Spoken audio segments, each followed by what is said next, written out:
তো বন্ধুরা, কেমন আছো সবাই? ডায়ের চ্যানেলে সবাইকে স্বাগত।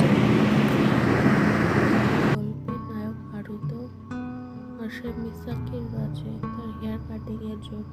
মিসাকি যে পেশায় একজন হেয়ার দেখে মনে হয় সে প্রথম দেখাতেই মিসাকিকে পছন্দ করেছে এবং তাদের কথোপকথনের মধ্যে মিসাকি ভুল করে হারুতোর কানটি কেটে ফেলে।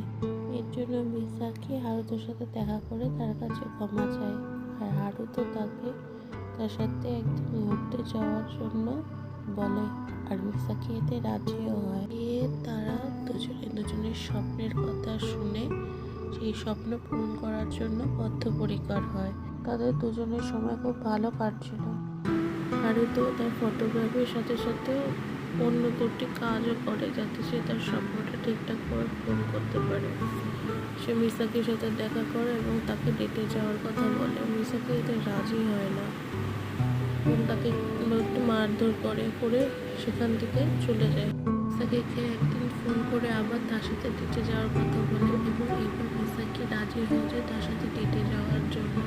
তৈরি হওয়ার সময় দেখে তার চুলগুলো অনেকগুলোই পেকে গেছে।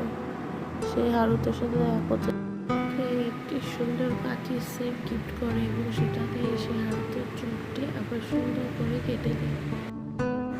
হারুতো মিসাকিকে প্রপোজ করলে সে তার প্রপোজাল অ্যাকসেপ্ট করে নেয় এবং তারা একটা ভালো সুন্দর সময় কাটাতে থাকে দুজনে। শপিংয়ে যায়, তারা মুভি দেখে এবং হারুতো একদিন মিসাকির সাথে দেখা করতে আসে তার বাড়িতে, কারণ সে শুনেছিল মিসাকির শরীরটি খারাপ।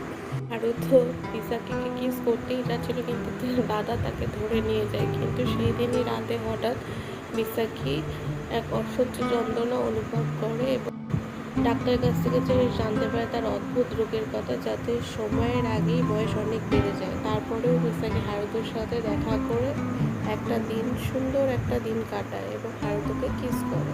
সে কান্না করছিল কারণ সে জানতো তার হাতে আর বেশি সময় নেই। তারপরে সে হারুতোর সাথে দেখা করতে আসে এবং তার সাথে একটা নাইট স্পেন্ড করে এবং তাকে ওই অবস্থাতেই রেখে সে চলে যায় এবং তারপর থেকে হারুতোর সাথে আর কোনো রকম যোগাযোগ করে না। হারুতোকে সে জানায় সে অন্য একজনকে পছন্দ করে। শুরু হয় তার অবস্থা ক্রমেই অবনতি হচ্ছিল, তাকে হসপিটালে ভর্তি করতে হয় এবং সে যখন দেখে তার হাতে আর সময় নেই তখন তাকে হসপিটাল থেকে ছেড়ে দেওয়া হয় এবং তার দাদাকে হারুতোকে কিছু কথা বললে হারুতো তার সাথে দেখা করতে আসে এবং তারা দুজনেকে না দেখেই সময় কাটায়। হারুতো তাকে তার ফটো এক্সিবিশনে আসার জন্য আমন্ত্রণ জানায় এবং সে দেখতেও এসেছে হারুতোর সমস্ত ছবিগুলো এবং তাদের পুরোনো দিনের সমস্ত স্মৃতির কথা মনে করতে করতে একটা রাস্তায় পড়ে যায় এবং দেখে হারুতো তার দিকেই আসছে, কিন্তু হারুতো তাকে দেখেও